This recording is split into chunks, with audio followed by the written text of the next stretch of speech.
எடப்பாடி அதிமுகவினுடைய தலைவரான எடப்பாடியை அழைச்சு கூட்டணிக்கு அவர் தான் தலைவர்னு சொல்லி ஒரு அறிவிப்பை கொடுத்துட்டு போயிட்டார். என்டிஏவுக்கே அவர் தான் தமிழகத்துக்கு தலைவர்னு சொல்லிட்டு போயிட்டார். ஆனால் கூட்டணி ஆட்சி அவர் தான் முதலமைச்சர். அதாவது ஒரு படத்தில் சொல்கிற மாதிரி மாப்பிள்ளை இவர் தான், அவர் போட்டிருக்க சட்டை எங்களுது அப்படிங்கிற மாதிரி தான் அது தொடர்ந்து நடந்துக்கிட்டு இருக்கு. அதே நேரத்தில் சகோதரர் அண்ணாமலை என்ன சொல்கிறாரு, எனக்கு கூட்டணி ஆட்சியிலாம் உடன்பாடு கிடையாது, என்னையே கேட்டால் நான் பாஜக ஆட்சி தான்னு சொல்லுவேன் அப்படின்னு சொல்கிறார்.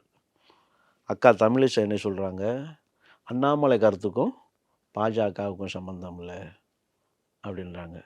நயினார் என்ன சொன்னார், முதலமைச்சர் பழனிசாமி தான், ஆனால் ஆட்சி கூட்டணி ஆட்சி எங்கள் தலைமை முடிவு செய்யும் அப்படின்னு இந்த கூட்டணி ஒரு பொருந்தா கூட்டணியாக களத்தில் பிரதிபலிக்கு.